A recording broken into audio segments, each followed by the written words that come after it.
ഇന്നത്തെ vlog is very special to us. നമ്മുടെ ജാനക്കുട്ടിയുടെ ഹാപ്പി ബർത്ത്ഡേ ആയിരുന്നു കേട്ടോ ഈ കഴിഞ്ഞ 13th. അപ്പോൾ ബർത്ത്ഡേ ആയിട്ട് ബർത്ത്ഡേ കുട്ടിക്ക് പനി പിടിച്ച ഒരു വ്ളോഗാട്ടോ ഇത്. അത്യാവശ്യം നന്നായിട്ട് ജാനക്കുട്ടിയുടെ ബർത്ത്ഡേ സെലിബ്രേറ്റ് ചെയ്യണമെന്നായിരുന്നു കേട്ടോ നമ്മുടെ ആഗ്രഹം. പക്ഷേ ആൾക്ക് പനി വന്നതോടുകൂടി നമ്മുടെ പ്ലാനൊക്കെ ഫ്ലോപ്പായിപ്പോയി. എനിവേ ഉള്ളത് കൊണ്ട് ഓണം പോലെ എന്ന് പറയുന്ന പോലെ തന്നെ നമ്മളങ്ങ് ഒരു തട്ടിമുട്ടി ഒരു ബർത്ത്ഡേ അങ്ങ് സെലിബ്രേറ്റ് ചെയ്തു കേട്ടോ. അപ്പോൾ ബർത്ത്ഡേ ആയിട്ട് രാവിലെ കഞ്ഞി കുടിക്കുന്ന സീനാണ് കേട്ടോ നിങ്ങൾ കാണുന്നത്. അവളുടെ ഫേവറേറ്റ് ഫുഡായ പുട്ടുംകടലയും ഞാൻ ഉണ്ടാക്കി വെച്ചിരുന്നു. പക്ഷേ ആൾക്ക് പനിയായതുകൊണ്ട് അത് കഴിക്കാനുള്ള ഒരു മൂഡൊന്നും ഉണ്ടായിരുന്നില്ല കേട്ടോ. അപ്പോൾ കഞ്ഞിയൊക്കെ കുടിച്ച് ജാനിക്കുട്ടിയുടെ പനിയൊക്കെ ഒന്ന് മാറിയപ്പോൾ ആളുടെ ഡേ കെയർ വരെ ഒന്ന് ഞങ്ങൾ പോയിട്ടോ. തലേദിവസം തന്നെ അവിടെ കൊടുക്കാനുള്ള ലഡുവൊക്കെ ഞങ്ങൾ വാങ്ങി വെച്ചിരുന്നു.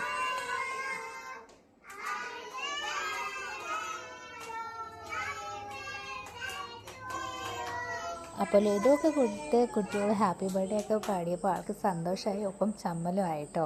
ഇങ്ങനെ ഒരു എക്സ്പീരിയൻസ് ഫസ്റ്റ് ടൈമാണ് അവളുടെ ലൈഫിൽ. അപ്പോൾ ആൾക്ക് കുറച്ച് ചമ്മലൊക്കെ ഉണ്ട്. ഡേ കെയറിൽ നിന്ന് വന്നതിന് ശേഷം ആൾ വീണ്ടും കിടന്നുറങ്ങി കേട്ടോ.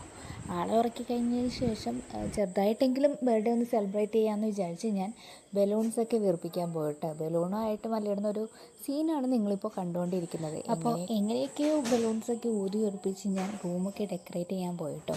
ഒരുപാട് വലിയ രീതിയിലല്ലെങ്കിൽ കൂടി ചെറുതായിട്ടെങ്കിലും ആളുടെ ബർത്ത്ഡേ സെലിബ്രേറ്റ് ചെയ്യണമെന്ന് ഞങ്ങളുടെ ആഗ്രഹമായിരുന്നു കേട്ടോ. എനിവേ ഞാൻ റൂം ഡെക്കറേറ്റ് ചെയ്ത് തീരുന്നതിന് മുമ്പ് തന്നെ ആൾ എഴുന്നേറ്റ് വന്നിരുന്നു. അപ്പോൾ നമ്മളൊരു കേക്കൊക്കെ വാങ്ങി പുതിയ ഡ്രസ്സൊക്കെ ഇട്ട് ബർത്ത്ഡേ അങ്ങ് സെലിബ്രേറ്റ് ചെയ്തു കേട്ടോ.